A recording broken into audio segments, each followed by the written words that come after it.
Mitch, leave that in. Alright, so tonight we have our first guest. Oh. Yes. So, it's Mitch and Chris. Sure is. And Chris and Thomas. Mitch. Chris and Mitch. Sorry. And Thomas. Hello. Hi, internet people. I think you could just say with internet one person. Internet one person. Internet one person. Singular person. I'm going to be plugging this on my blog. All 3 readers. We're going to the top. It's a long way to the top. It's not really, actually. Not if you're a podcaster. If you're a rock and roll, yeah. It is a bit long. Okay. But not for a podcaster. It's pretty short. Yeah. Well, so I've heard. I've experienced that. Well, I suppose we hope to experience it though. Do we? Maybe. I don't know. Are you sure you're prepared for that? Do you seriously want your natterings just broadcast to the world? Like, every other day you'll receive some message on Twitter from some young 16-year-old girl going, "Oh, Mitch, what'd you have for supper? What'd you drink, Mitch? Oh, Mitch, I love your hair." And Mitch will be like, man, this is totally what I'm into. I fail to believe that that's ever actually going to happen.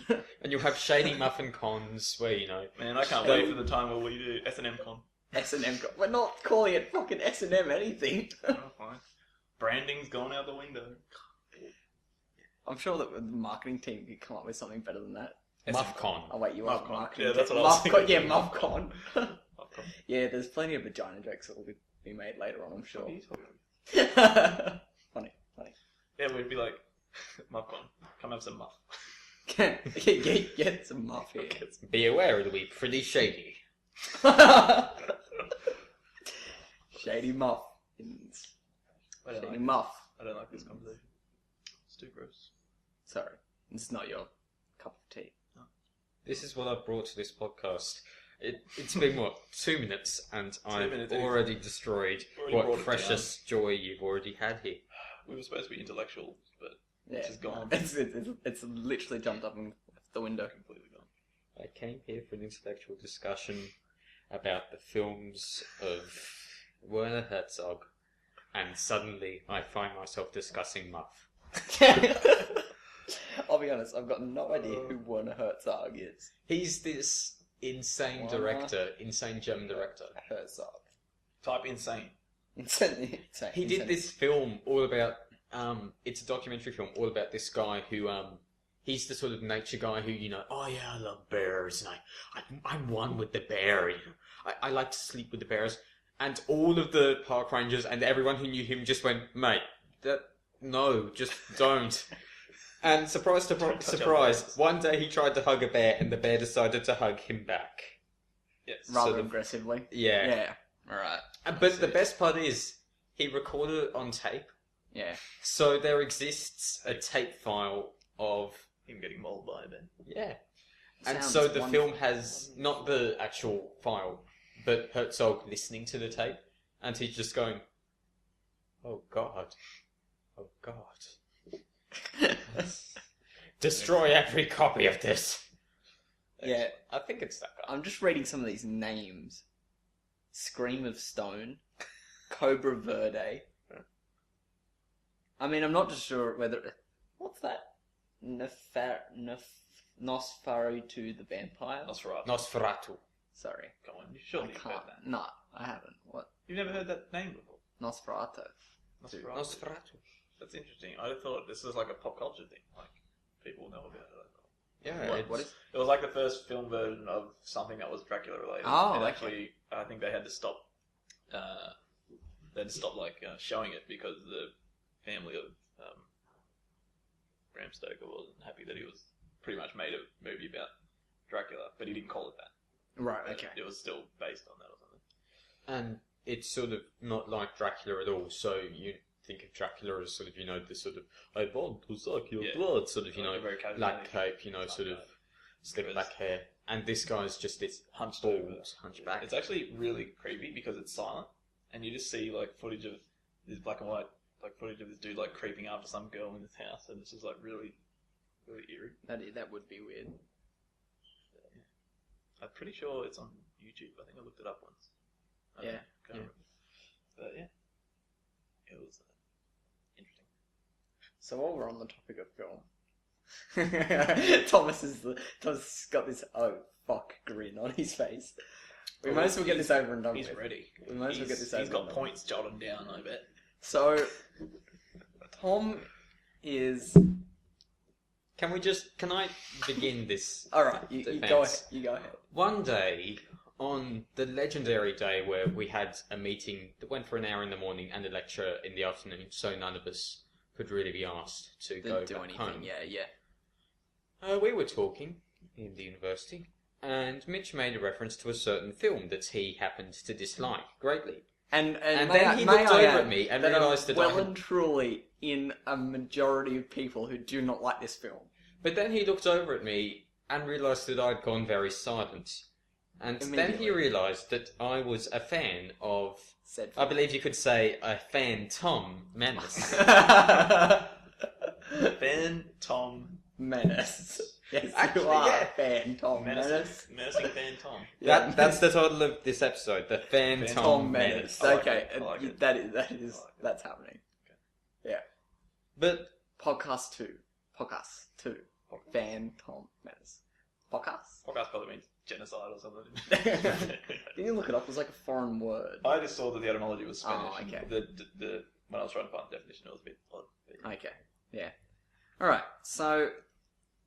Okay. Phantom Menace is terrible. is it? It's not good. It's not good. Okay, it's not terrible. It's not good. It's fun.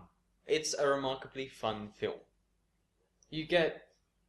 I think when people went to see it, their expectations were too high, and that meant that it's always that's been a good point, yeah.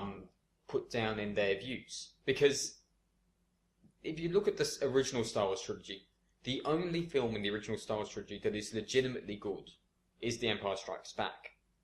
That has got some remarkably good themes, some remarkably good direction. It's a very good film.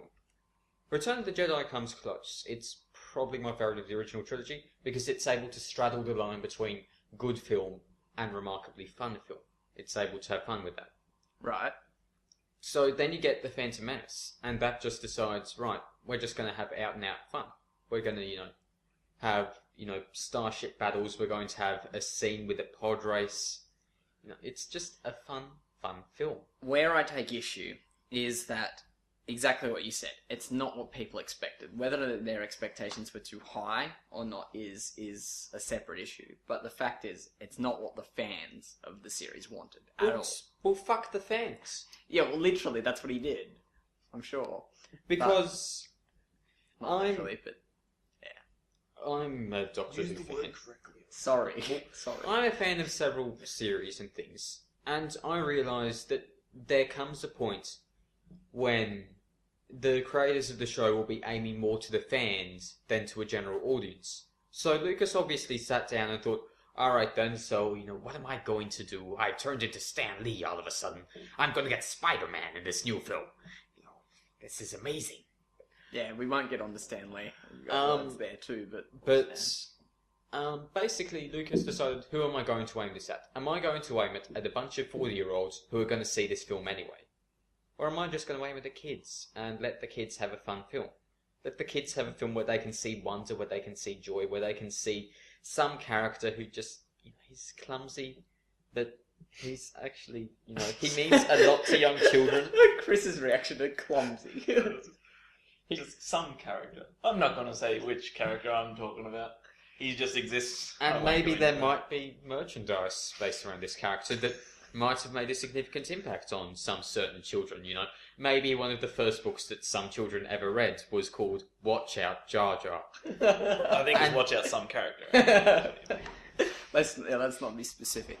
Right, but when you have an established series with particular expectations, and I realise that the original trilogy is designed to be a lot darker because it's set in an era where a lot of the light of the universe has been stamped out by the Empire.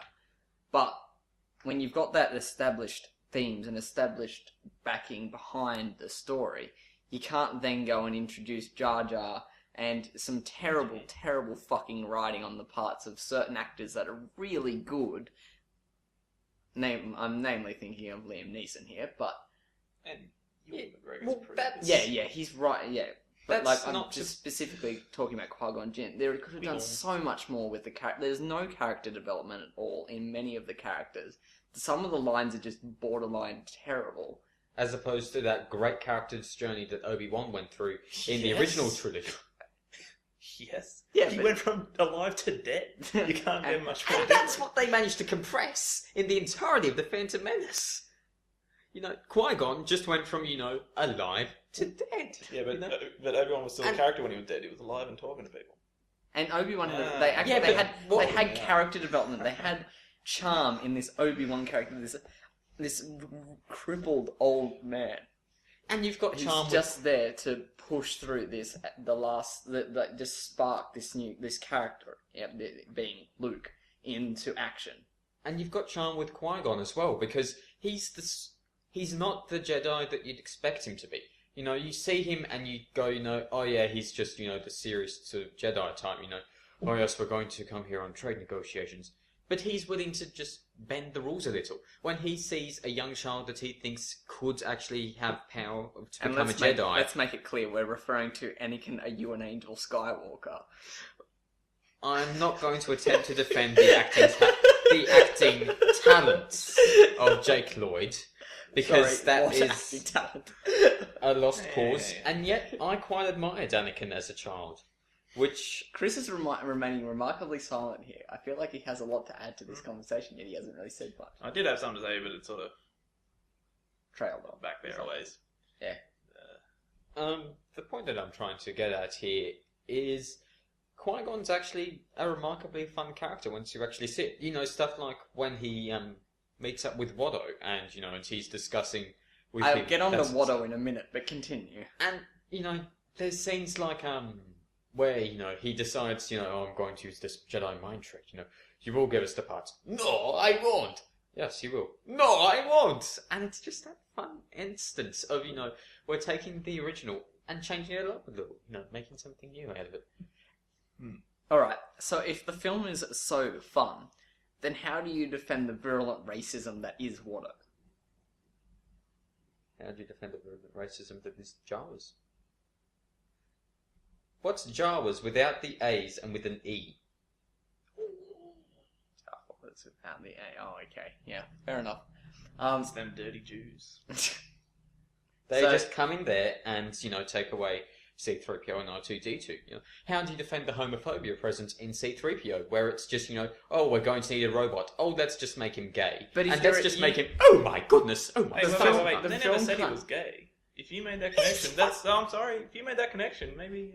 They never said that Mr. Humphreys and Are You Being Served is gay either. Well, there you go. If you But made it's that definitely connection. implied a hell of a lot more. But, To be fair, that would also be a point against all the Star Wars films, because he's in all of them. Yeah, but, he's just, taking a point and asking me to defend Right, something, so- so I'm but- taking something from but there. but as I said C-3PO before, wasn't there even is... in Phantom Menace much. Just a He side was character. there. He was there. He was pretty much the plot of the movie. I mean, they went to Tatooine just to see C-3PO. Oh yeah, not to see that young kid. He was the biggest plot device ever, really.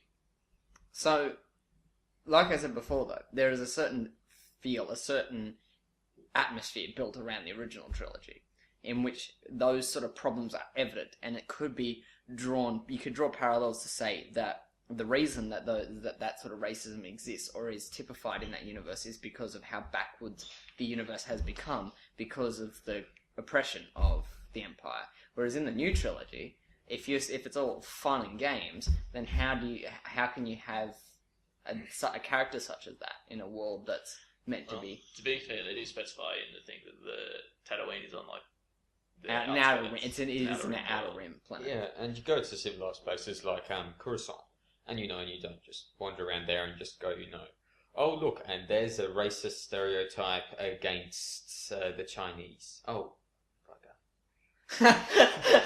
Well, ignoring the Trade Federation. Yeah. Okay. Let's.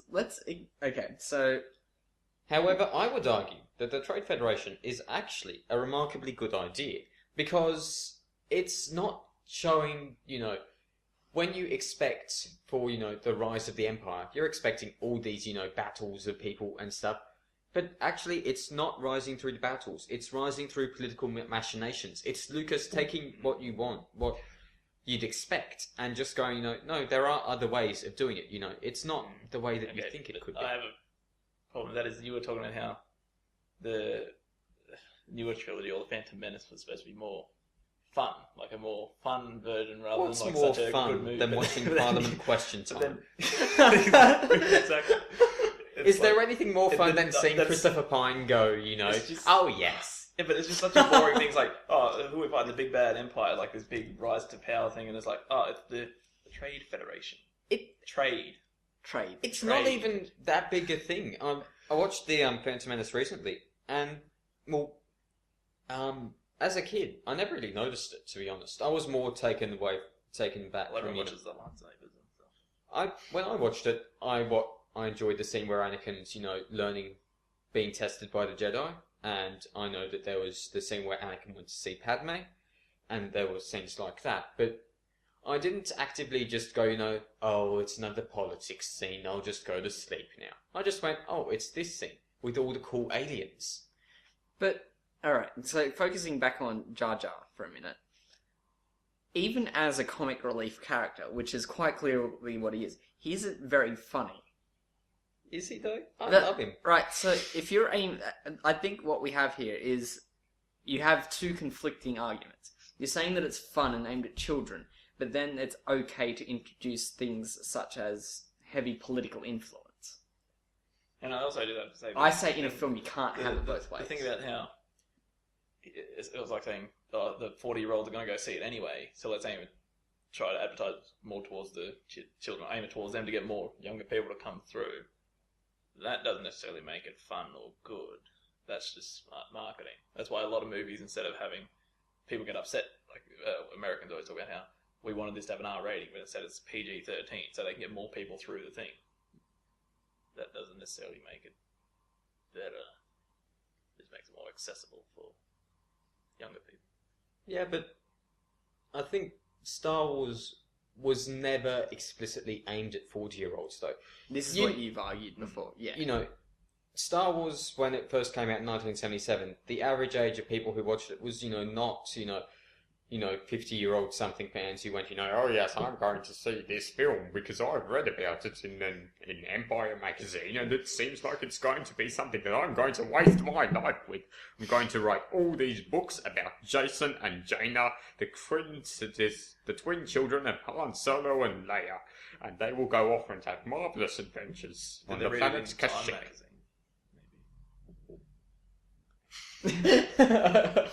It was aimed at kids, and I'm going to bring up something that was said by I think the writer Gary Russell when he was talking about it. Just the fact that you get the major people who complain about the new films is that they're just they don't realise that it's actually aimed at kids, and this is the thing that I think a lot of people will be disappointed about when Star Wars Episode 7 comes out, because they're going to watch it and they're going to go, oh, it wasn't what I wanted it to be.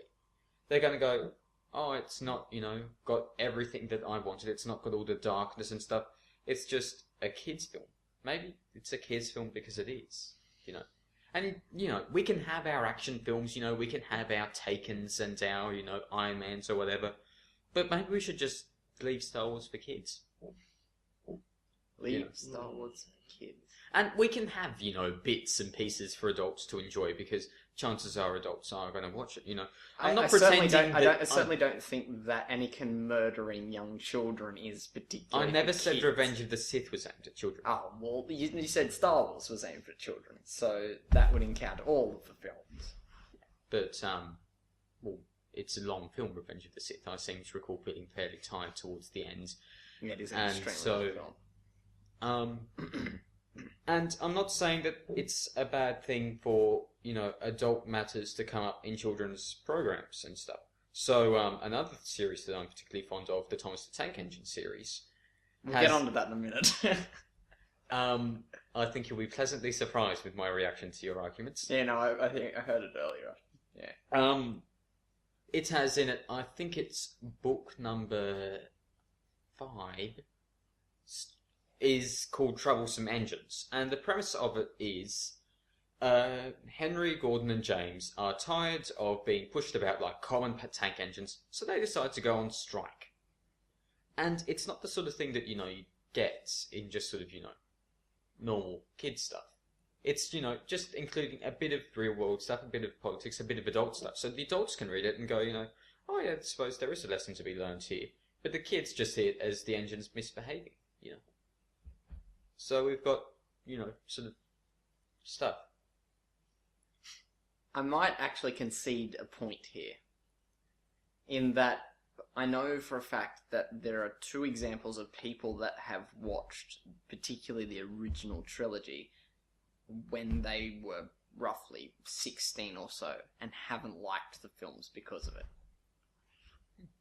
So, just haven't liked them, haven't thought they were good. And I'm not saying you can't just enjoy a film if you think it's fun, and that's the main reason you want to watch it. Because there's lots of stuff I know that's pretty ordinary in terms of storytelling, but it's just ridiculously fun, and I like to watch it.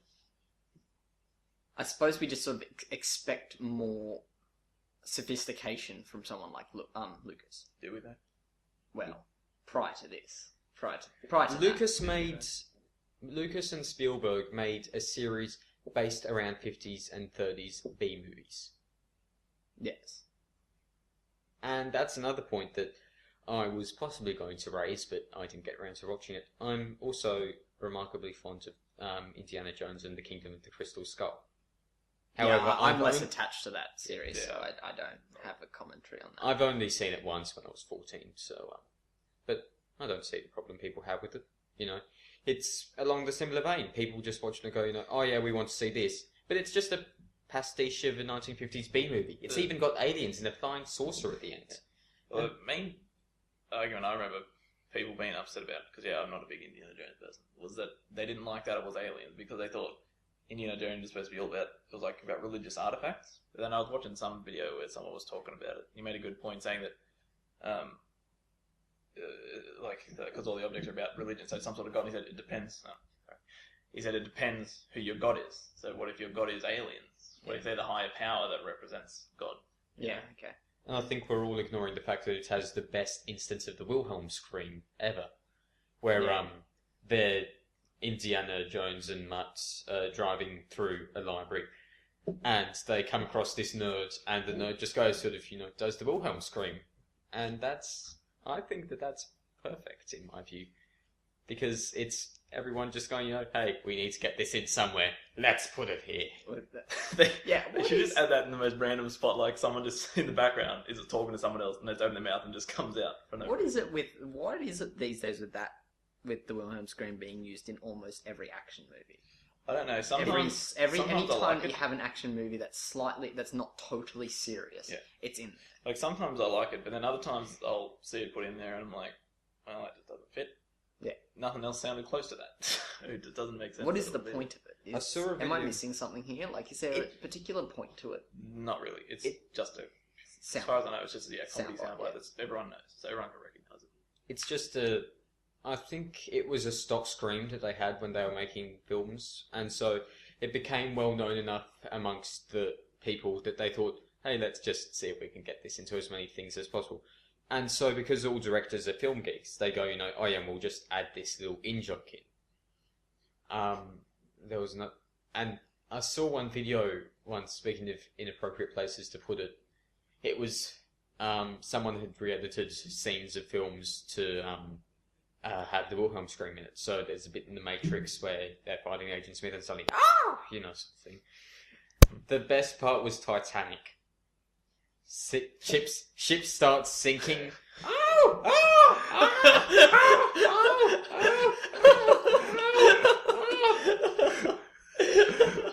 that would be great. Oh, shit. Yeah. It's like the most tragic thing happening. And on a similar note, am I the only one who sees the word Titanic and thinks tit antics? I've never had that, I'll be honest. What was I was watching a video the other day, not the other day, like a week and a half ago or something, and it was about a guy playing different Titanic games. And what was the bit about it that was funny? They spelled it like, they spelled it wrong, so it was like, Titanic or something. It's like some specific thing that was so funny. But then he kept up because he thought he read it that they spelled it wrong. He started calling it like Titanic all the time. Titanic. Yeah. That's funny. Alright, shifting base now. We're going to... Shifting base. Yeah. Why would we? We're on such a good base. Oh, I like this sorry. base. Well, we're shifting it. Okay. Because I'm the boss. Deal with it. So now this is going to be a thing for first time guests on this podcast. We're going to do a segment called Let's Destroy Your Childhood.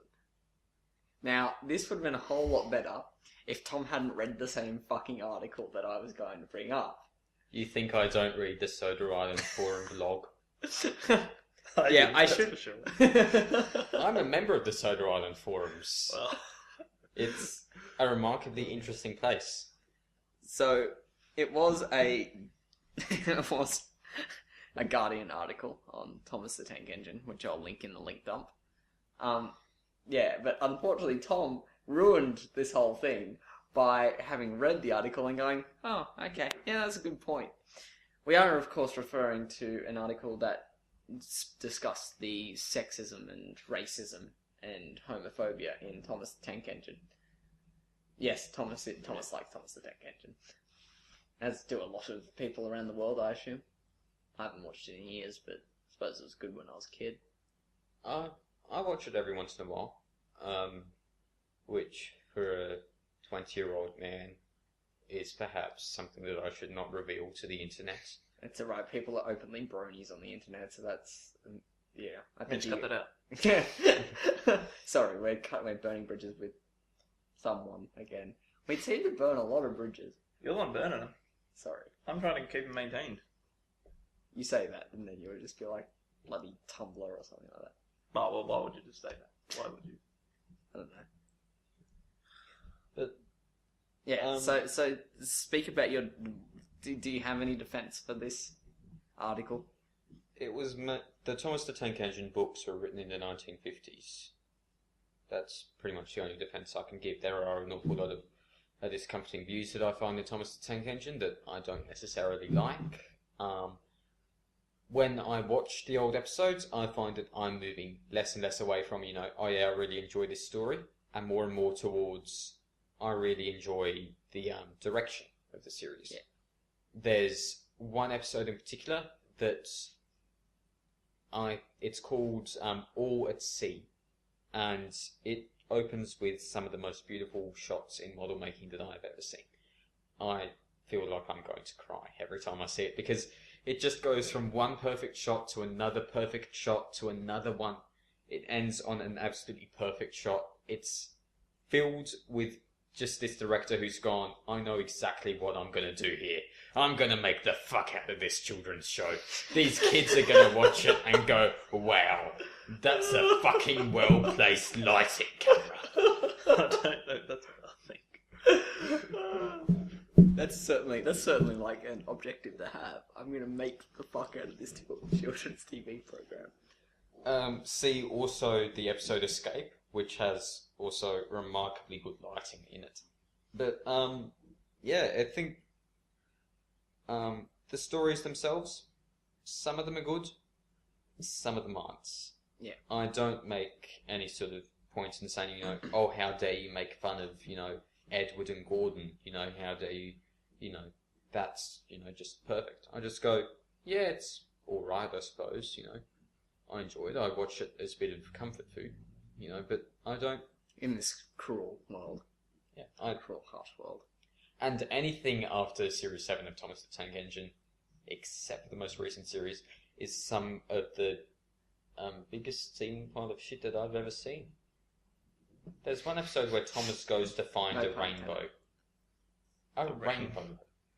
And just to contrast with the previous series, I think the previous series had one where Menace, the little engine who lives up in the hills, accidentally left their brakes off when they were going down a mountain, and so all the little children went on a surprise roller coaster journey as all the teachers had a heart attack.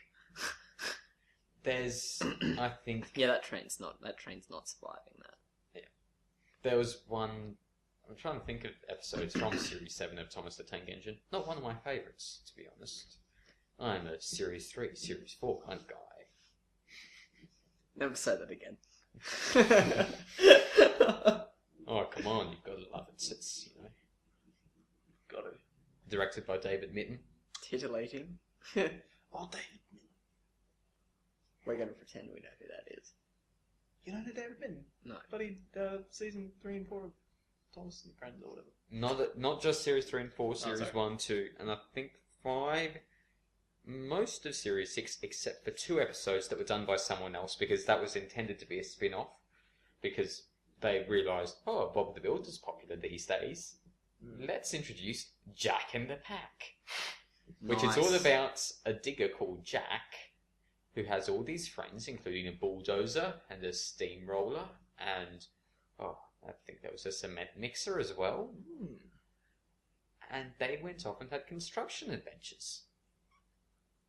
I'm so glad that didn't continue. What's it called? Jack in the Pack. Yeah.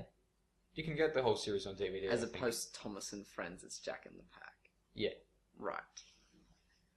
Yeah, that sounds wonderful.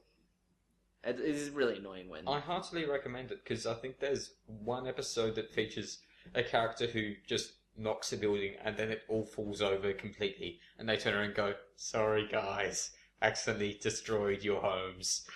And everyone just goes, "Oh, thanks, we're meaning to get rid of that at some point. Go, good work." It's a good lesson for the kids, really. Yeah. Destroy whatever. Even when you screw up, no one's ever going to be angry at you. It's a really good lesson. Except for those episodes of Thomas the Tank Engine where, you know, Henry screws up, so the Pack Controller decides, "I'm going to lock you in a troddle, Henry, to pay for your mistakes." Jeez. Is that really scary thing that this... I vaguely remember this being this terrifying part of Thomas the Tank Engine. That might have been what you're referring to there. The troll, what was that? Is this from the article or just your No, childhood this is memories? from my recollection of it. Oh, goodness me, yes, it traumatized me endlessly. There was one episode that I actually only got the courage to watch when I was 16. And even then, I sort of, you know, was checking my heart rates whilst I was watching it going, you know, yeah, am I going to make it through this? You know, am I just going to chicken out towards the end? But then I watched it and I was disappointed because it just turned out to be shit. Yeah. Although there is one with an a boulder that comes to life and destroys sheds which have got, you know, cans of gasoline in them, so naturally they explode. Yeah. That was quite an interesting episode. So alas, I have not destroyed your childhood, so we've failed. You've come through relatively unscathed. You made fun of the Phantom Menace, one of my favourite films as a child. And here's Relatively something unscathed. that's I believe Here we you go. discussed Here we go. when you were talking about the Phantom Menace in perhaps an unreleased podcast. And you said, oh, it would have been so awesome if the double-bladed lightsaber, you know, was revealed in the film itself. As soon as I heard that, I thought, yeah, you try telling that to a marketing person. You try telling them, oh yeah, we're just going to have, you know, this thing that's going to be the coolest thing ever for kids. But and again, that's the marketing. That's like revealing something in marketing for the sake of marketing, but takes it away from the impact that it has in the movie. That is exactly it. You don't want marketing ruling movies. That is fucking terrible. Unfortunately, it does. Yes. yeah, but But see, we don't know what sort of impact it would have had. Perhaps- because we saw it in the ads. Yeah. perhaps in this case marketing could be a good thing, because you don't watch that and think, you know, oh wow, George Lucas obviously put that in there because he thought that that would be an excellent, you know, use of the sort of thing. He put that in there because he thought, oh wow, that'd make a really cool Love toy. this. Yeah. True, but he still could have sold the toy without putting it in the trailer for the movie. I mean, people are going to see Star Wars.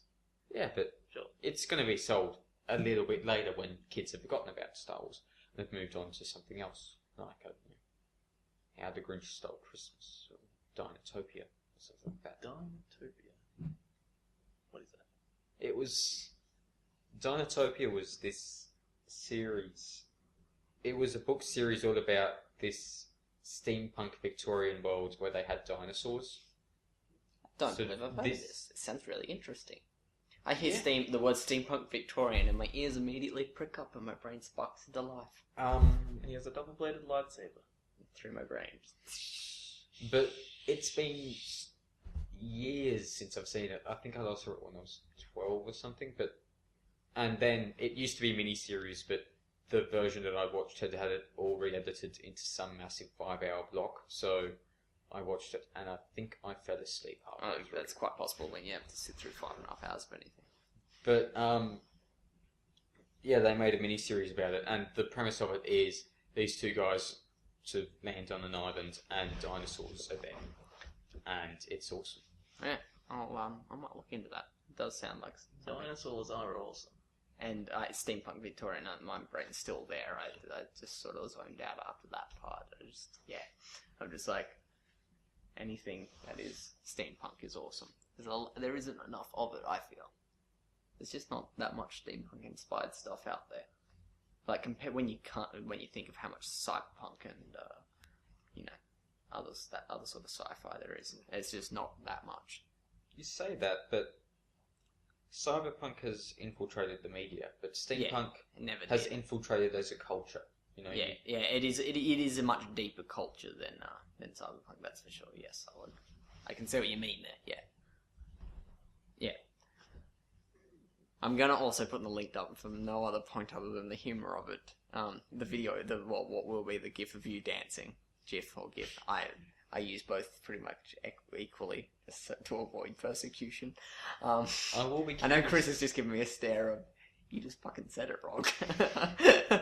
Just call it GIF already. A GIF. Who said that? I remember seeing that somewhere.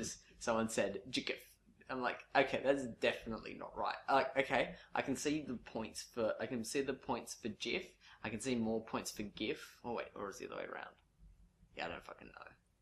Whichever one the soft sounding one is, so probably GIF. Is that what you?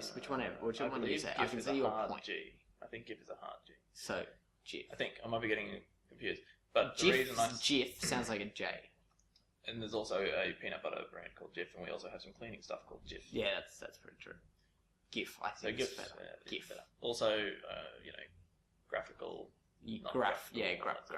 It just makes more sense to me that way. Yeah, I have to agree. Anyway, but GIF certainly isn't fun. Enough about image formats. Yeah.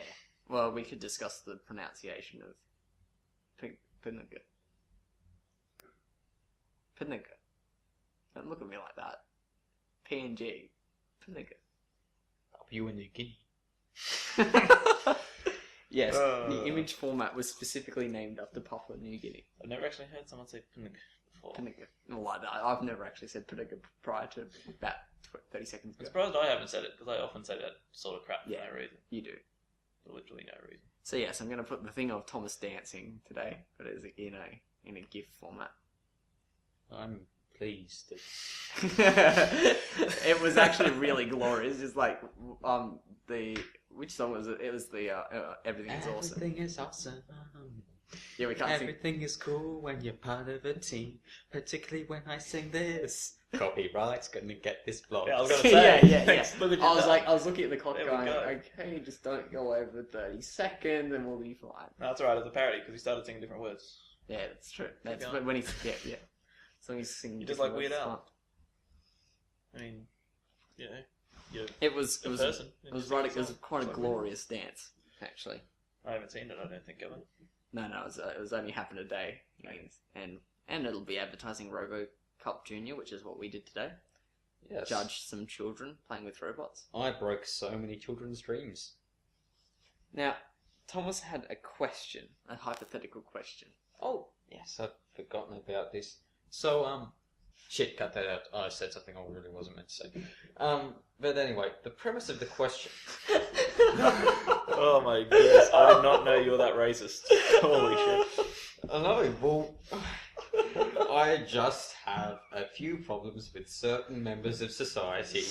Jesus. But getting back to the hypothetical question, if you could wipe out a certain race in this world... I did not know it was coming. Alright, let's go back to the original hypothetical. Now, the hypothetical question is, you discover a time machine the way the time machine works, Oh, wait. Have I heard this? Or have I heard a different version of it?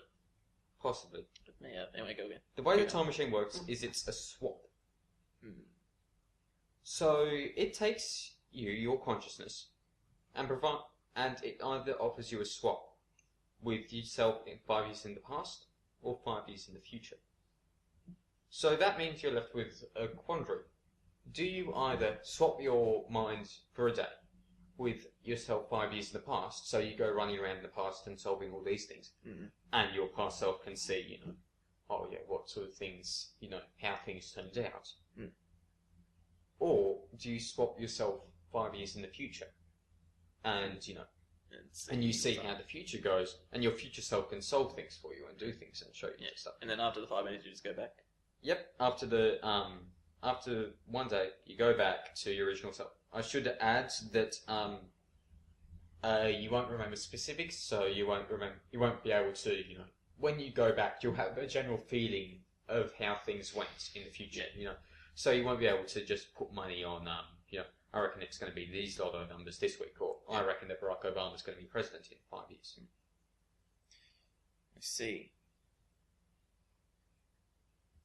Well, I can't imagine anything substantial being different in 5 years in terms of cool technology and stuff.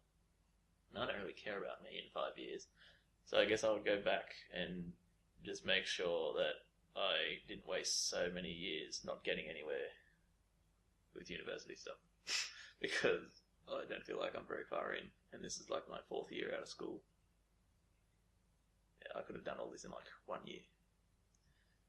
So I feel like I could do that. It's a very pessimistic answer. But it's a realistic answer. I suppose. I mean, I go to the future and I see me and I'm like, still at uni, eh? Still slogging through this degree. Good. See, then I go back. Fucking years. Then I go back in time and I'm like, sweet. But at least you could see where you're going to be in 5 years if you went in the future. And then go, well, if I change now, I'll be back at the bottom again. Yeah, I think I'd go back. Just to speed things up a little bit. Alright, that's interesting. Because nothing else substantial's happened. I don't think. It's a bit of a bummer, the stipulation that you can't remember specifics. Yeah, it is. Way to bloody bring it down. Well, because then everyone would, just either choose one or the other on the basis of, oh yeah, and I want to be rich. Yeah. Well, I mean, really, that's all everything is, isn't it? Isn't it? I didn't say that. No, you didn't. I did not say wizard. You say word? No, that isn't. You said no, you didn't say wizard. Yeah, no, I said isn't it. That's so wizard, Danny. It's not. You're a wizard, Harry. I'm a what? A wizard. A what? You are. I laugh every time I see that, and it's really bad, but just when the animation just starts flipping out, it just starts spinning around. I was actually going from the original Philosopher's Stone. Yeah, I realised you were, but I took it in a different direction.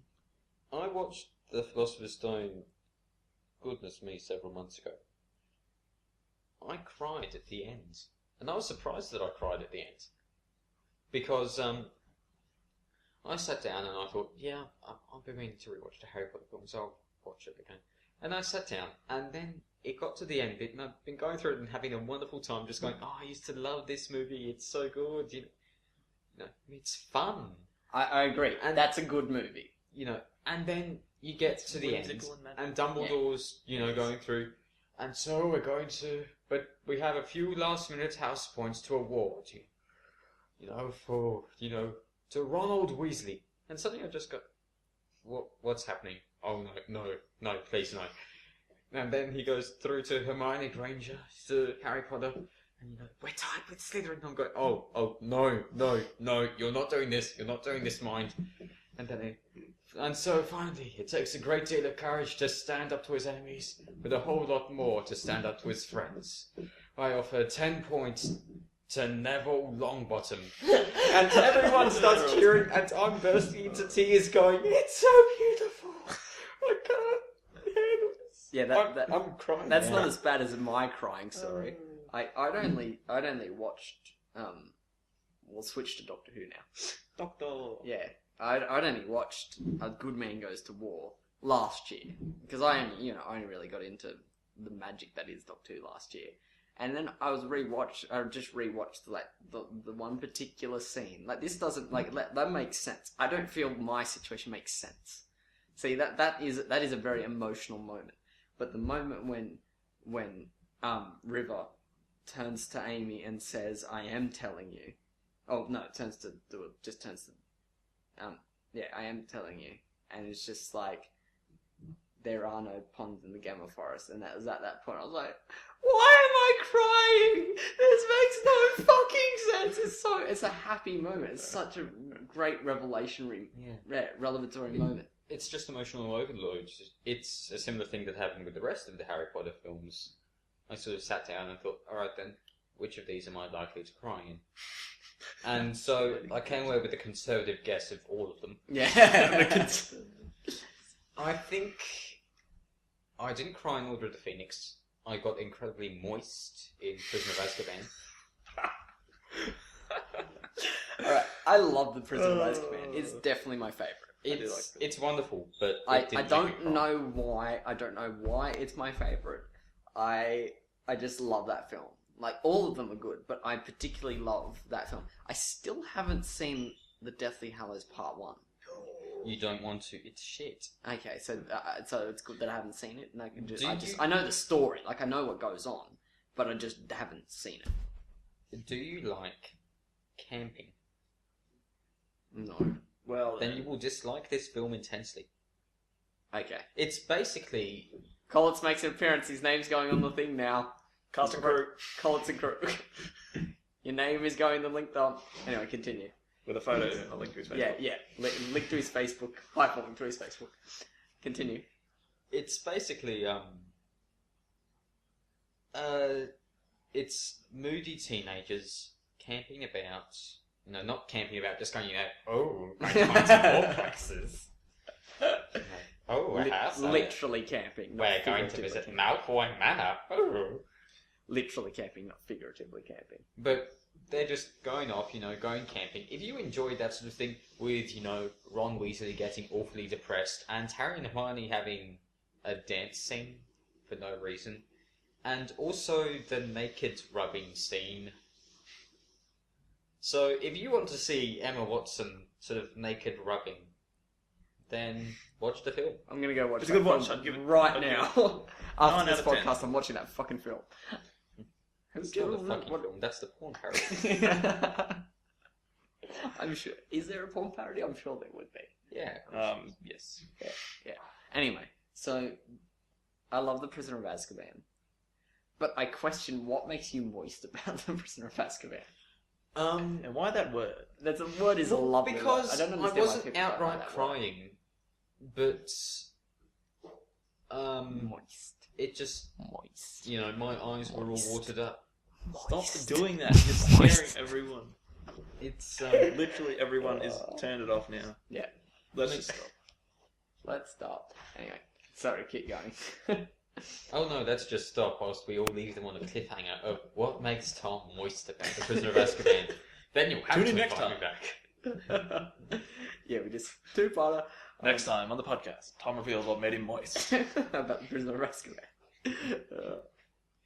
Well, the answer is it's just serious escaping, and I thought, that's actually quite beautiful. It is. On it a is similar note, really good.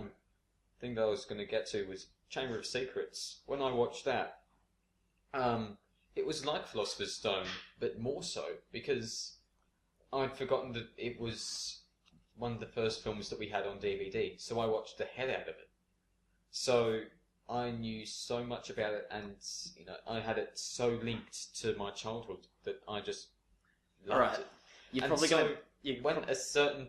when the scene came at the end where Fawkes's Phoenix Tears heals Harry, I'd forgotten about that. So sort of my Phoenix Tears sort of healed myself.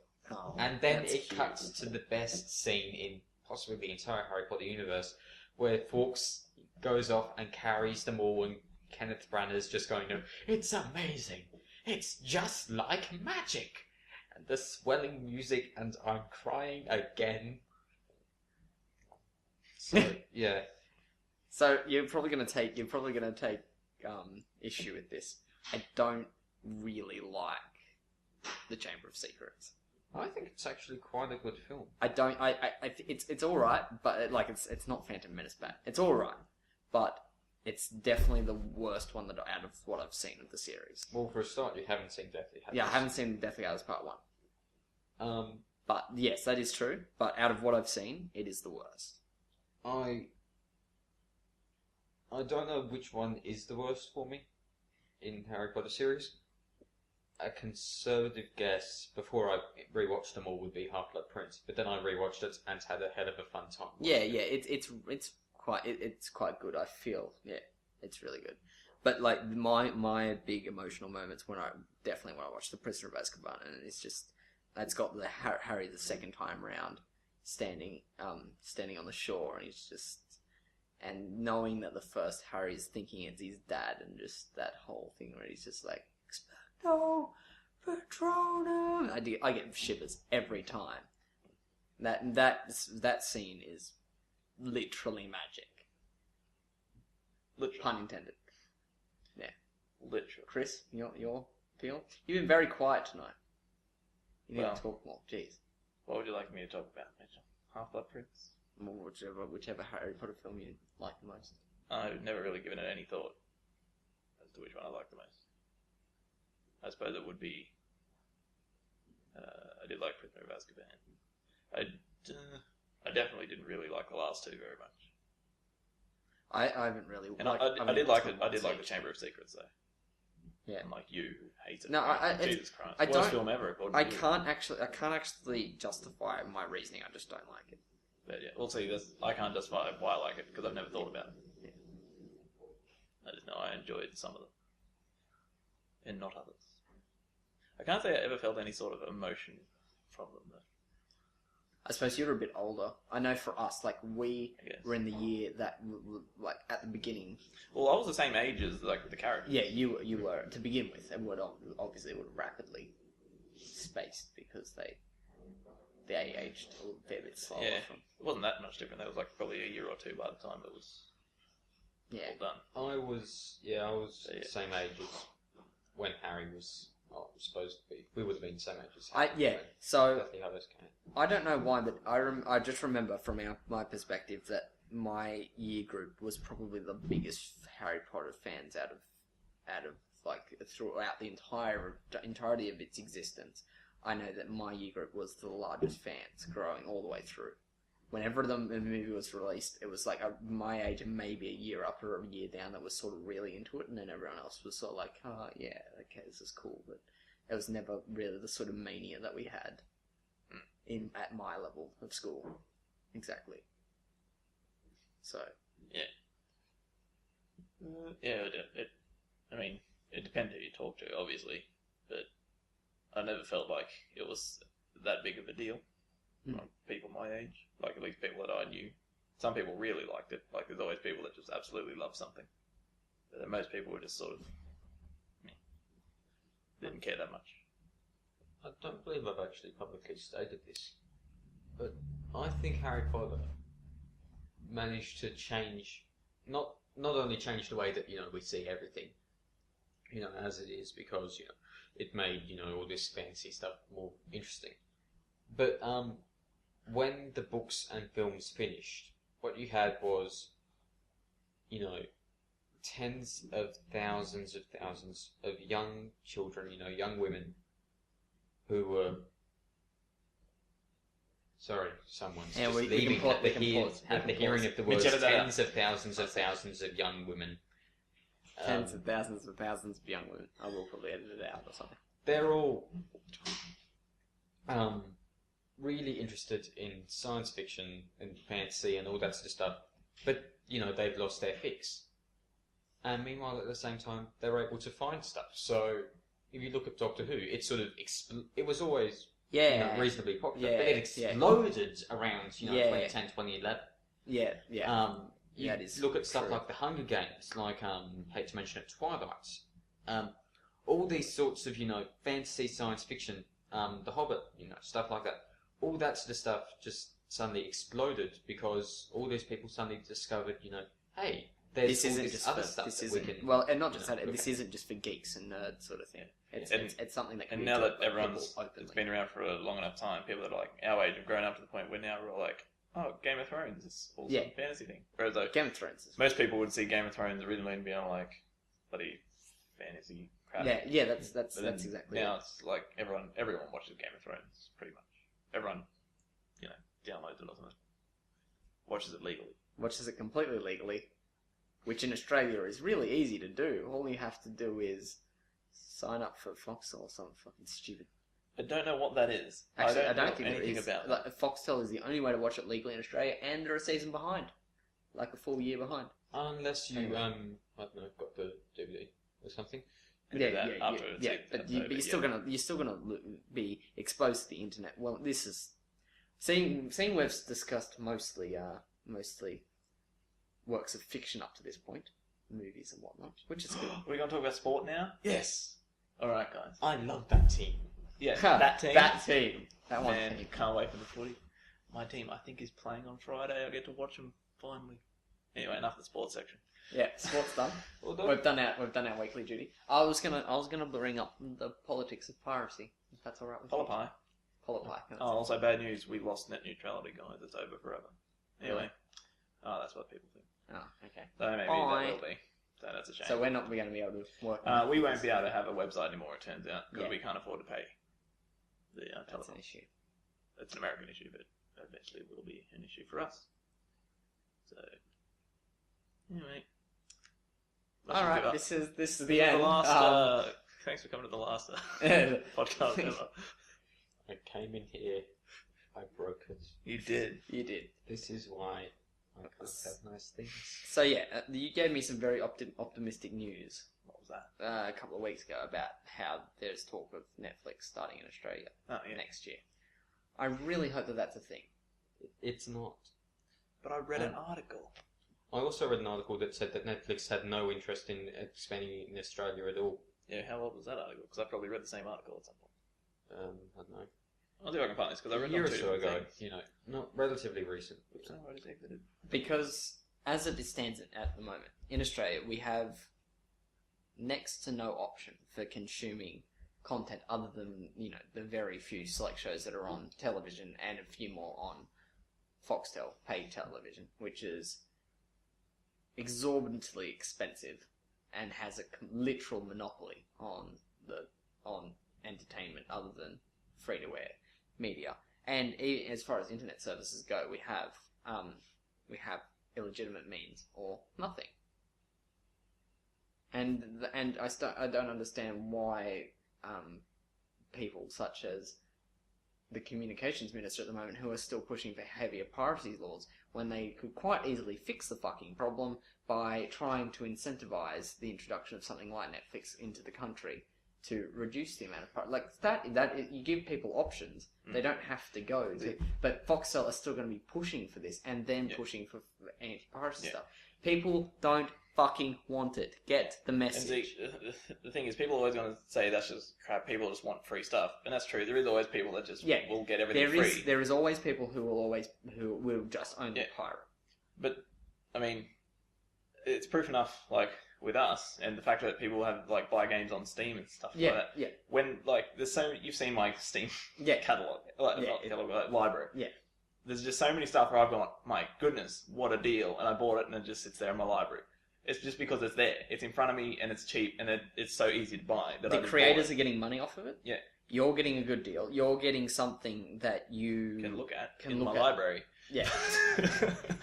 Or play it something. But I could play it if I chose to. But it just But I would baffles never, me and see, why the thing they is, if that refuse. wasn't on Steam, for say, I wouldn't have gone out and pirated it. I'd have no interest in it. It's because I can see it and it's right there for me to get. So if there were things like Netflix and stuff here, people would definitely do it. People would go, it's easier just to go on there and browse and go click and it immediately plays than having to download and find the correct thing that's not filled with some virus or some crap because people don't know. Oh And then yeah, click yeah. on whatever. That's exactly and then right. they have some terrible quality for 480 bloody crap. But yes, I don't understand, and even in with certain things in America, I think most of this has sort of been addressed now. But I know that 2 or 3 years ago, similar problems existed, in that a lot of the production companies weren't giving licenses for their stuff to Netflix and Hulu because they were affiliated with the cable companies. Now that's pretty much not a problem. Not that I've heard of recently, but there's a lot of actual Netflix and Hulu original series. Yeah, exactly. And because what these people are pushing against, and what I don't understand how I don't know how much it will come about eventually. Like, we will have Netflix or something similar in this country eventually, but yeah, it just baffles me how politicians can continue to be completely blind to what people and the thing is, the Liberals always push for free market, open market ways of doing things. Yet and one of the primary axioms of free market trade is that the market will dictate what the market wants. Well, the market's trying to fucking tell you, and you're not fucking listening. Mitch, I've got some news. You're confused about how the Liberals, aren't doing this. It's because they're cunts. Yes, well, I was trying to give them some. Just keep the language respectable. I wouldn't say that. I wouldn't swear. I wouldn't say something that I wouldn't say in front of. Oh, okay. Yeah, I see where you're going with that. We'll get to that in a minute. Oh, I want to hear it. Yeah. It's a good story. All right, but they're just blind. That's. I think that is my main problem with conservatives in general. That they just seem to be completely blind. I can't find the thing that I read this up before. But if you find it, we'll put it in the link. But on the Sydney Morning Herald site, for instance, from July, this month, start this month, they're talking about how it's estimated that there's between 150 and 200,000 Australian accounts with Netflix already. Yep. That's just unofficial guess. And they're estimating that Netflix is likely to start up a local thing next year sometime, which is what I read. I read that there was someone, not necessarily from Netflix, but some affiliate company, some person that actually makes content, had said at some point something about Netflix actually starting up a thing here next year. So if that happens, that would be good. The thing that disappoints me with that is I'll look at it and I'll go, oh wow, that's great. Oh, there are so many shows that I want to watch, except I can't, because the 3 TV series that I've pirated, 4 actually. One of them is a children's cartoon that, it's a very good children's cartoon. What I'm going to do, whenever someone has admitted to piracy in this, I'm just going to edit it over. I'm just going to edit it over with me saying, obtained completely legally. When I legally So when I pirated that thing... Pirated. Well, when I obtained through various means... Pirated, whichever. A children's cartoon. What else was it? Sherlock. Actually, a couple of episodes of Doctor Who. Is Sherlock on Netflix? I think it's on Netflix. Yeah, it is. I saw it the other day. Yeah. And the major 2 ones that I don't think would be on Netflix were 2 obscure British comedies that I looked at and thought, oh wow, these look really interesting and fun, and they have no chance. I highly doubt that Bad Ops would make it to Australia because it got critically mauled in the UK. But I quite enjoyed the people behind it, so I watched it and quite enjoyed it. But it's never going to make it to Australia. Well, see, there's always going to be odd shows that aren't popular enough to be on the service. Yeah. But the fact is that the service will have the shows that most people will want to watch. That's what I'm more concerned about. And that's the thing, because you want to compete with Foxtel and stuff.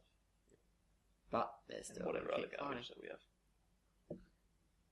So, it had the first seven seasons of Doctor Who. Not the first 7. Sorry, the new series. 27 to sorry. series. I'm sorry. Yeah, Chris, I'm so sorry. It's listed as seasons 1 through 7. So sorry. I'm sorry, Tom. Series 1 through 7. Season 1 through 7. If it had series 1 through 7, you bet I'd be sitting down and going, oh, I'm going to watch Inferno. I'm going to watch The Ambassadors of Death.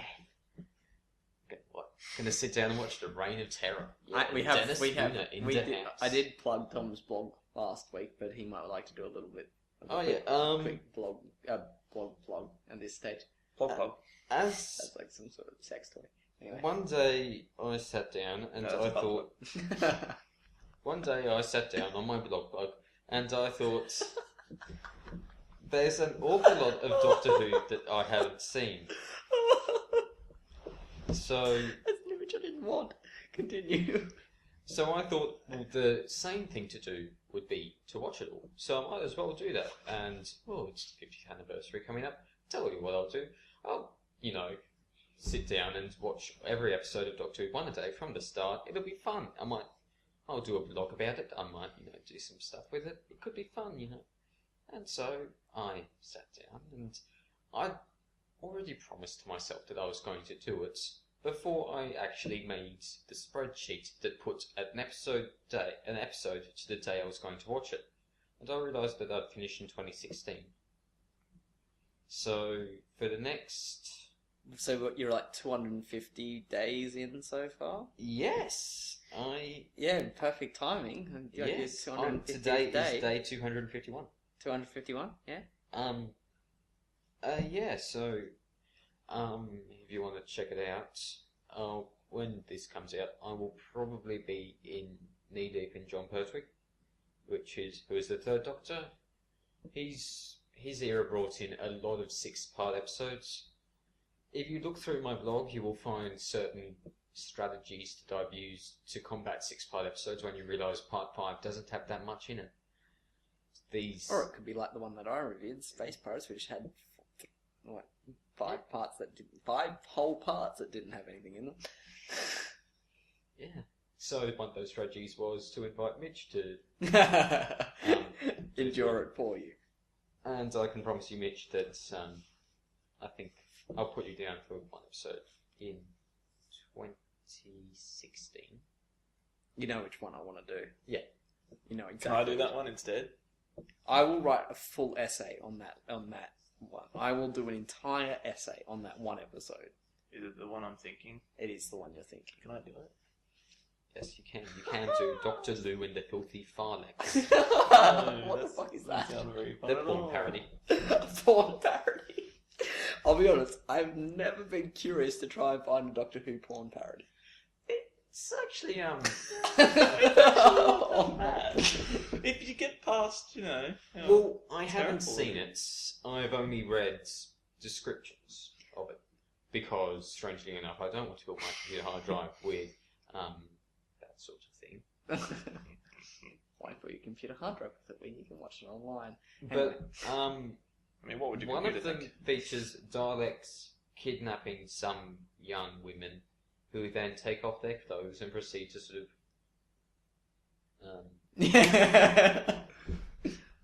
Yeah, hand gestures. This. Audio Something. podcast. Huh? Audio podcast. They sort of... I'll make a GIF Yeah, of let's that just as well. let's just make it Yeah. blind. A vine of that. Hands believe in this here. is Just how- put it up to the mic and that sound. This is how this sort of thing works, I believe. Yeah. When a mummy and a daddy love each other very much. They get a darling. They get their hands and they go like this. And that's how babies are made. Alright, yeah, I'm definitely going to have to link that as well, what you were just doing with your hands. Don't like the porn parody though. No. Yeah, that's one thing I'm sad. I'm sorry, it won't be in the link dump. Anyway. Yeah. I can't remember where I was. But yeah, check out my blog. Should probably give the link to it. It is theteasgettingcold.blogspot.com. Is it a .au? I can't remember. I think it is, because I believe the T's getting killing me. Well, Another way that you can find it is through finding Facebook. Facebook. it is .com.au, because .com is something else. No, Tea's getting cold is something else. Oh, okay. But anyway, it's theteasgettingcold.com.au or whatever. Blogspot.com.au. Yep. You can also find me on Facebook at We've Got Work to Do. I'm on Twitter. I think at Come On Ace, which isn't a thing From the porn parody? It's not a thing from the porn parody. I just Come on, Ace. Yes, I don't know who Ace is, but We you will meet Interesting. Ace. You will meet Ace, and you will fall in love with it. yeah, I did. I had to continue the joke. Had to draw it out for as long as I could. No. Oh fuck.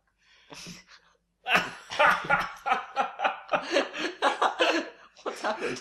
Did you get your glasses stuck in your beard? Are you fucking serious? I'm not fucking serious. That's the Prisoner of Azkaban porn parody.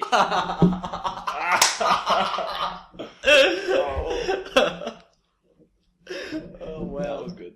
That was not as good as getting your glasses stuck. Oh, man. It was just like, oh, when I looked over, he's like... oh, fuck. I like to imagine you just like this and just went... just like shoved it in there like, oh no, what have I done that for? I've never seen you get your glasses caught in your beard before. Neither have I. That was so odd. So odd. It was like just this random one bit of metal that just stuck there. Just found it somewhere. So, yeah. So, as I hinted at before, I had an incident a couple of years ago. Oh, yeah. This is good. It was Boxing Day or something. I was visiting with my family, my grandmother, who's in Central Coast. And so we were having a chat about, it was 2012, so just after the Newtown shootings. And so the NRA are going off about, stuff and things. And it's all really, stuff. And I'm ridiculously angry at all of this. And I'm just thinking inwardly, oh yeah, these people are cunts.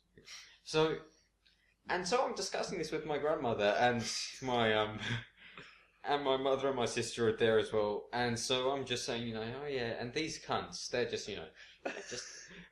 And so I continued speaking, realising, Tom, you just dropped a C-bomb in front of your elderly grandmother. Just keep throwing more words. Just roll with it, and hopefully she didn't notice. My sister turns around and just mouth open goes, oh my goodness, what the hell did you just do? My mother turns around and goes, please tell me you didn't say that, please tell me you didn't say that. We get up to have a little chat. My mum says, did you seriously just drop the C-bomb in front of Granny? I said, yes, I think I did. We went to see Dad. Dad put my head in the freezer for a little bit to avenge my sins. And then we got in the car and thought, wow, I can't believe you actually did that. Yep. So, yeah. The day Thomas said cunt in front of his grandmother. She didn't notice at all. Call it revenge for her trying to tell you that, trying to convince you that John Howard was the greatest man that ever lived. John Heward. John Heward. Yes. It wasn't a failure. We need to get Tom to do some voice acting. Yeah, no, I plan to. Ooh, I I'm going to definitely do plan impressions. I can do another Guinness. I was going to discuss voice Learn acting the ways of the Force if you want to become a Jedi like your father. After It was the so podcast. brilliantly performed by Jake Lloyd in that wonderful film, The Phantom Menace. Sorry, did you just say, are you an angel? Jake, That's so wizard. Jake, Are that's you an a wizard angel? Lloyd. Anakin, that's so wizard Skywalker. That's so Raven. Anakin, are you an angel Skywalker? That when you said that the first time, that was hilarious. Well, I try to be average. Actually, Yes. how many women do you think would punch me in the face if I used "Are you an angel" as a pickup line? I don't know. I think you. They'd probably just laugh. I think you can come up with worse. I mean, I've heard worse. I've seen worse written on Facebook. Yeah. But I don't count that because it's atrocious. Yeah, Just some of the atrocious. stuff on Facebook, particularly as Colts was saying earlier, some of the stuff on Facebook, particularly at the moment, is pretty bad. Yeah, that's specifically why I never look at stuff on there ever. I don't like any of it. And whenever people come complaining to me that they're arguing with people on there and that they say this horrible thing, I'm like, I told you don't go on there. Yeah. I don't want to hear it. Either don't go on there or don't talk to me anymore about it. I just don't, like I said, I just don't follow all the people that start talking shit. It's the easiest that way. But yeah, Facebook's really good, and you should like us on Facebook. Give us a like and a favourite. Really helps us out. You can't favourite on Facebook, can you? No, you See? can't. You did. You can favourite. You can favourite on Twitter. I'm new to this whole Twitter thing. Yes, you can favourite tweets and retweet them Okay. as well. I always feel guilty when I retweet because I think, oh yes, I'm going to retweet this thing from this person who everyone who follows me already follows. Oh yes, Stephen Fry said this amazing thing. Well, I'm sure none of my followers follow Stephen Fry, so they must be I informed. imagine everyone that follows you would like go and retweet it as well. Yeah. And so there's just like this it's huge ongoing thing. I think I've retweeted a couple of times. I have a couple of times. I don't know if I've favorited anything or if it was an accident because I don't typically do that. I do favourite as my retweet substitute to go, I appreciate what you're doing, but I really don't see the point in me retweeting you. Yeah, it does seem that retweeting, I assume, because It's good the for only experience big I've ever people had is on on network. Tumblr when I used to be on Tumblr. And Tom found my Tumblr blog. Right, you are never allowed to announce to the internet what the name of that is. What is it? No. You can tell him later, but it's never to get out. What? I'm the gonna try. recondite apparition. Oh fuck! I'm editing that out. Mitch, keep that in. No, you have to keep it in. You can't get rid of No, it. reverse psychology. Anyway, so on there you had the Not reverse psychology. repost, but it was. You had the repost thing, but it just seemed like it was just a way of showing someone that Oh, you the reblog like thing, something. yeah. You like something, Reblog. and that's I assume that's pretty similar on Twitter. It's just sort of a Yeah. way of I expressing. imagine for Twitter, it seems like it's good for people that are really big and have a lot of followers to network with other fellow big people because they can if they don't communicate or anything like that, someone and they're not following them, one person says it, like 1 million bloody followers retweet it, one of them gets to this other person and then like, oh, this person, and then all of a sudden it's like they're connected. in some way. Because it doesn't matter about all the other small people that get it. They can't make a difference in whatever movement these hashtags are trying to start. But the bigger people can. We're gonna get that hashtag trending that we said we'd do. Hashtag S&M. Yes, hashtag SNO. It's official. We're doing it. TSNM. Congratulations. Your name is now Sicris. Chris. Why is that? Because We've stuff got the SNM and we've got name. and the Shadymuffins. Why don't you just call me like Sriss or something? Sriss. For no reason at all. Sriss. Oh, that sounds terrible. Super. Chris. Sriss. Why don't you just like put a capital S in my name Put and a stress the sis. S? Christopher. Like that. Have it just cis. Nah. You're a cis white male, so Oh, nothing of the sort. I'll have But you know. cis begins with a C as well. It does. does it actually? I thought it was Yes. SIS. It's CIS. CIS. See, to me, CIS is a mathematic term to describe a Yeah, I heard it. complex number. Yeah, and It was something long before it was used on Yeah. Tumblr. Yeah. Anyway, I don't know what you're talking about. yeah, you I don't know got what you're talking any about. good Reddit things today? Oh boy, was there. To There was a discuss. thing about the footy. There was a thing about tennis. There was a cricket thing as well. Save it for the Commonwealth sports Games. section. Yeah, actually, how are the Commonwealth Games going? I've got no Australia is winning everything that involves swimming. idea. I haven't really been following because Are we I don't watch winning? Are we winning overall or? no, we're behind by I think 3 or something like who that. we lose to? Who? What? Yeah, England. What? So They're Well, not they even- are local. They're not Australia even competing is- as Great Britain. They're competing as England in the Commonwealth Games. When you think about, how many of great athletes really do you think come from Scotland, Northern Ireland, and Wales? Like 3. But Or still, 4. But we're Australia. We always punch above our weight in sport, don't you know? except that we've in the last 8 years, we've sort of not punched above our weight at all. Well, that was just the last Olympics, which was depressing. Even the Olympics before that wasn't that impressive. We did No. we did all right, but not to the We standard. still, that I'm pretty people sure are- we still won like women's relay and stuff like that. Yeah, I think I could be way off. I am way off. I mean it's not like We we won didn't win things. anything in London, but I'm just gonna look up the medal tally right now because, as we all know, everyone in the world loves the Commonwealth Games, and Actually, and listeners from like some random country, just especially like, all the non-Commonwealth Commonwealth countries, which is Games. most of them. Sitting in that same lecture today when he was discussing the incorrect unit conversions on Yeah. Mars, Already. one of the earlier Mars rovers, I was just thinking, what do the US, I fucked this up already. You have US, Iran, and Uzbekistan. Iran. What is this? Half American, half Australian. Iran. Iran. Iran. No, Iran. Iran. we ran. Iran. Iran. Iran. What did I say the first time? Iran. Iran. You Isn't that Iran? Okay. Shut up. That place. That place. that we invaded. one of them? They're brown people countries in the Middle East. That's Yeah, what one you of should yeah, say. yeah. If we're gonna, let's just be completely racist about. Anyway, what did the US, Oh, we got the exact same number of Iran, medals. and What's that? Uzbekistan have in common? They're all run by cunts. No, it's not. I didn't say the entire world. It's the bloody measurement system different, isn't it? Yeah. You know, still use the imperial system. But yeah, when he was telling that story, like as soon as he said the thing about NASA, I was like, oh, I know Yeah, the story. yeah. It was so obvious. I do find it funny how how he had like that old he had his age thing where he's like, oh god, half of you wouldn't have been born then. I was by 3 years. I was by 1 year. By 1 year. 1 year. Yeah. Yeah, that's right. There was. You're old. Oh, come now. I don't even have glasses or read a book.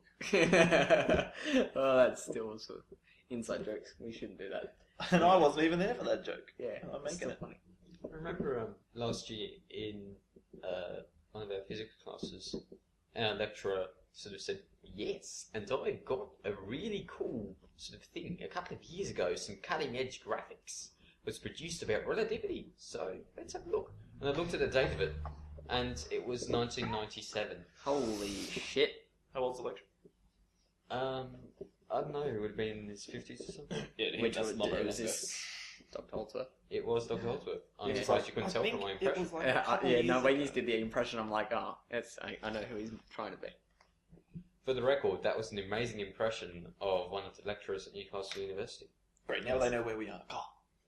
Now we're going to get people showing up at our house, demanding stuff. I never said which Newcastle University. Yeah. They you could know, come in to case one they in couldn't. Australia when it's actually Clearly the the one one in in the UK. the UK. Because they won't be able to tell by anything.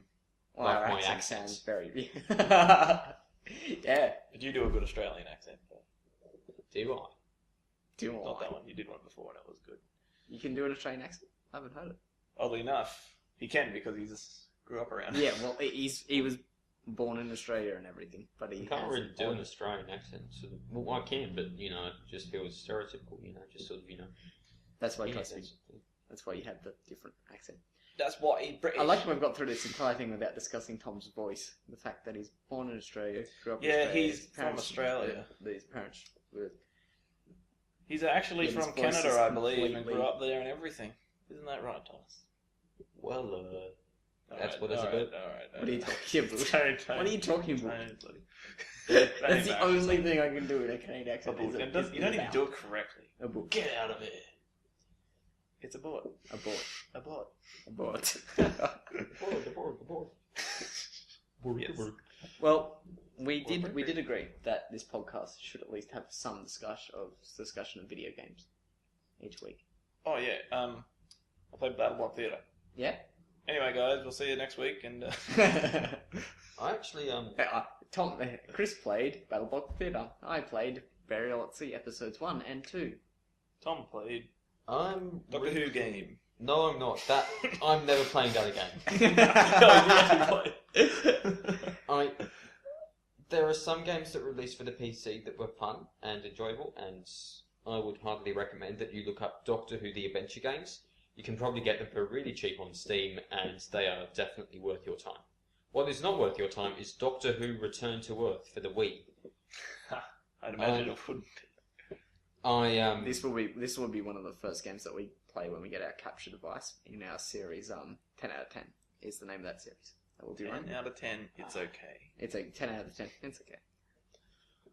I gave up halfway through the third level because I realised that I was intensely disliking this game and it was never going to get any better. It's like you're like, why am I still playing this? I was filled with so much rage that I thought, I'm going to end up breaking my television. I can't. I can't. The best part about it is it had been sitting on my sort of pile of shame for months, years actually, just waiting to be played. And I thought, all right, it's time to finally bite this bullet. Let's play this motherfucker. All right then, that's it. Never gonna put this back again. Put it in its correct canonical spot in my Doctor Who collection. And then that's it. It's gone. That's been put to bed. But burnt it. I have been replaying Batman Arkham Origins. Yeah? I haven't played that. How is it? I haven't played it either. How is it? It's not bad. Not as good as Arkham City. Yeah, that's a resounding thing I've heard about it. It's just been alright, but not quite the same standard. The reason I prefer Arkham City over Origins is City really knows where it's going with its story. Origins, Am I allowed to talk spoilers on this podcast? As long as they're... It's been out for a while. as Don't long, worry. yeah, as long as it's been out for a while. I'm going to avoid stuff because there's certain things that happen. There's one certain event that if you don't know about it happening, then it is really pivotal to how the game goes. And it wasn't necessarily revealed prior to the game's release. But the premise of it is Batman's being hunted down by 8 assassins, but it's still a young Batman, so he's still not quite the true Batman. So you get to a point sort of about halfway through where you get poisoned by one of them and you go through this sort of hallucination of, oh my goodness, who am I, sort of thing. Then you continue that along and do stuff, but from that point onwards you slowly start to become more recognisable as Batman. Until you get to a point where there's an event that happens, and at the end of that event... Does it get kicked in the voice box or something? No. I mean, that'd explain. Batman's voice does not suddenly turn into Kevin Conroy halfway through. I was more referring to Christian Bale, but yeah, sure. Where is it? Where if I go?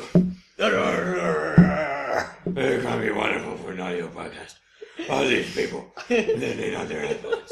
They're gonna have the fucking time with this. And now I can't actually speak. Alright, I'll go on with what I've been playing then. So I think you said you hated Burial at Sea. Yeah, Burial at Sea was absolutely fucking terrible. I mean, You the heard it entire first. Bioshock series is just atrocious. I've and never found a single wanted- good thing about it. I've played like 2 of the games and half of one other, and nothing about it is good. I swear to God. But seriously. So, I hadn't played 1 and 2. Oh wait, we'll check. Look, yeah. I hadn't played Bioshock 1 or 2. So the first game I played was Infinite because I heard lots of good things about it. I just wasn't really interested in that sort of like real non-online RPGs prior. So I played Infinite last year, was absolutely captivated by it, particularly the story. The story is definitely the best story I've ever encountered in a video game. My favourite anyway. I'm sure, like you've taken... What about Mario difference. Party? Mario Kart's far better. Yeah, I'd say so. You know, Anyway. Like the way they set up battle mode is bloody amazing. How they got to there. I love that. I love Infinite. The ending to that is brilliant. The whole game is brilliant, really. Just the build up and everything. The best thing that series does is suspense and build up, by far. Anyway, so I then went back and purchased Bioshock 1 and Bioshock 2. So I had the backing of the story because I played Infinite about the time that just before Burial at Sea episode 1 came out. So I finally got them. I played them. It took me a while to finish number 1 in particular. Number 2 is a bit shorter. I really enjoyed number 1 as well. Bioshock 1 was really good. Bioshock 2 less so. It's alright, but not a real standout. And then I went and played Burial at Sea episodes 1 and 2 over last week. Holy shit. The way that they tie that series together is absolutely amazing. It actually makes me really sad that I said this to you the other day, that they are DLC, because I think it means that a lot of people won't play them because they're not dedicated games, but they have just as much to contribute to the story as any of the other titles, easily. The ending of the first one seems a little bit inconsequential, but it leads into the second one really nicely. So, and it gives you a really good view of Rapture pre-downfall. So, like, you get to see the actual sort of utopianism and exceptionalism that is Rapture as it's meant to be. And it's still a really good game for the combat and that sort of thing. I don't know what people had issue with the combat in Infinite. Yes, it was a little bit samey, a little bit generic, but I really enjoyed it. Anyway, I found the combat a bit boring sometimes. Yeah, well, And one of my biggest problems is that all the Vigors essentially felt like they played the same. You either laid a trap, which did something to the enemy, or you shot the thing, which did something to the enemy. It either killed them or slowed them down. but I suppose that's like the Vigors in a way and Plasmids alike sort of were. I can see what you mean. They are sort of slightly inconsequential, and in Bioshock Infinite, they didn't sort of use them for anything outside combat, like in Bioshock 1 and 2, you could use the incinerate to melt ice and that to get to items and that sort of thing in certain places, and you'd use it. I don't really recall that sort of thing. I'm sure they probably added it in there, but there wasn't as much of it. And it was generally a shorter game in that as well. But anyway, episode 2 really shakes things up. It does something that I haven't encountered through the entire series before, and that's flips the combat on its head, and you now get a really cool stealth element, where you're now not looking to kill enemies, but just knock them out and sneak by and that sort of thing. And it's definitely not the best stealth that has ever been done. It's still reasonably generic, but it's just really nice to see something, a difference. And playing as Elizabeth, getting to see a different perspective on the world, like in her head, and that is really cool as well. And it just really ties the worlds really nicely together.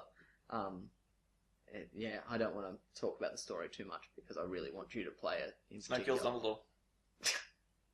Ned Stark, guys. Oh wow, why would you?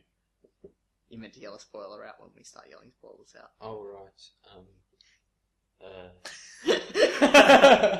There goes The universe will eventually end. Damn, that's a pretty big spoiler to drop. We won World War II. In this universe. Anyway, so, yeah. Burial at Sea was really good. It was also nice to be back in Colombia for a little while, from a different perspective. Getting to see what was going on behind the scenes while the main character... I saw on Reddit last night that people were arguing about a certain plot hole that existed, and it's going to be difficult to discuss it without revealing too much plot. I feel like it's impossible. But basically, certain events in the first one meant that Colombia shouldn't have existed, and I didn't understand that at all because Colombia was created by Comstock, correct? Mm-hmm. And his main drive for creating Colombia was...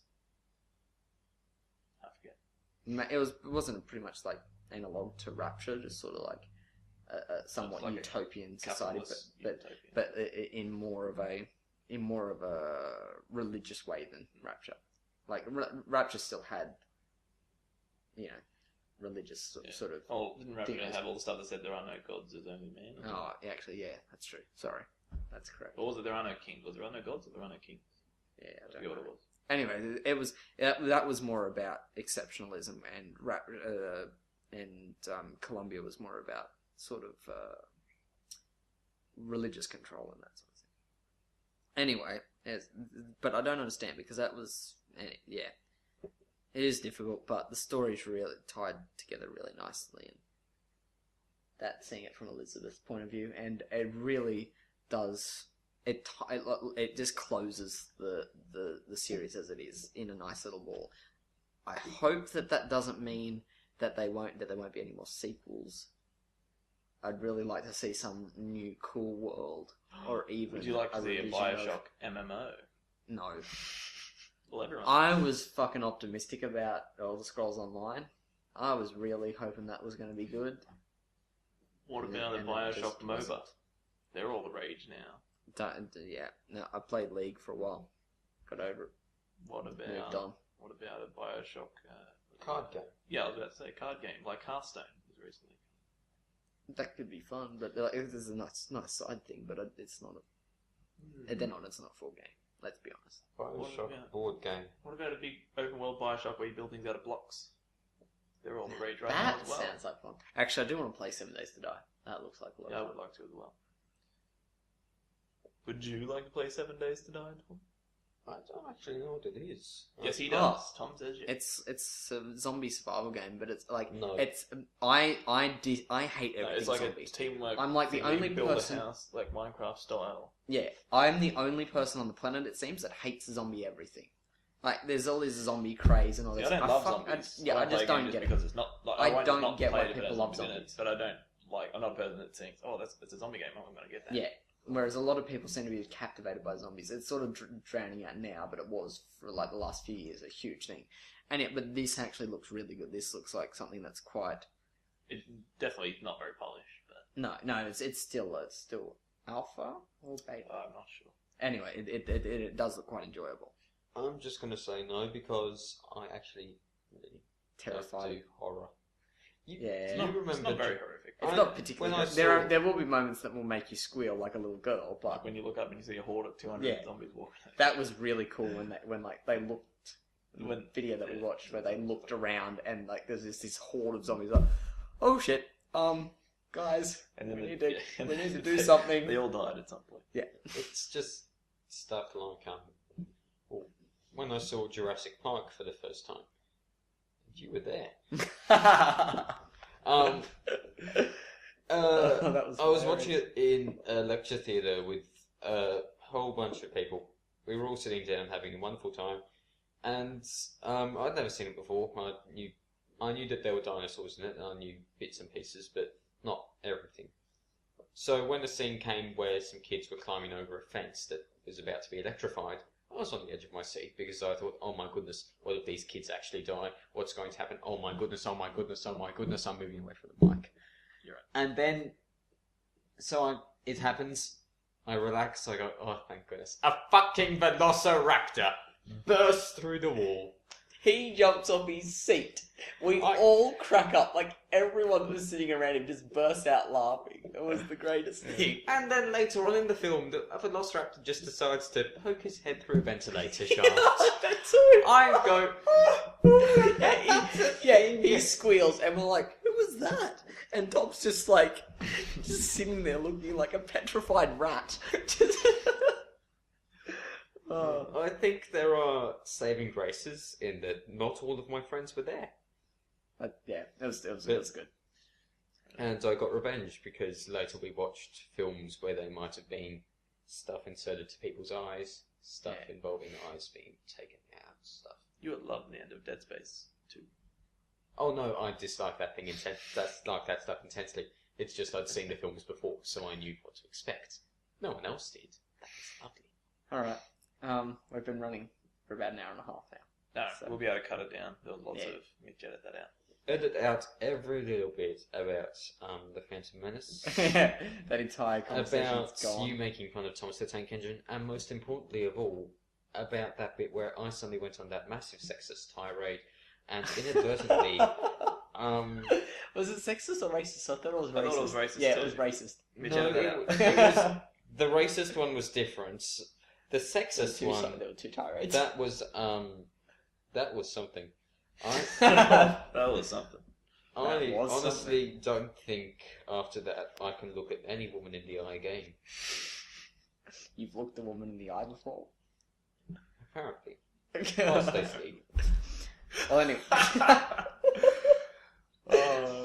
Well, Excellent. this has been Mitch, And Chris. And Tom. and thank you for joining us on episode 2, which will be entitled The Phan, Tom, Menace, Phan, comma, Tom. comma, Menace. Menace. Yeah. Or Tom, the menacing fan. Just throw a semicolon Yeah. in there and see what happens. You'll just maul me. Just go in there like that. And if you want to send him any questions about why he's so racist and sexist, just go to his blog. Just go to his blog. I think comments are Why do you enabled. always do this to me? Always. Oh, wow. Comments Why are won't you enabled. just obey my commands? Oh. Well, You know, become one with the Force. you can't push me around like all those women you do, right? Okay, this is getting a bit out of hand. You Anyway. don't know what I'm like. I get. They get out their mace. Mitch, edit that out.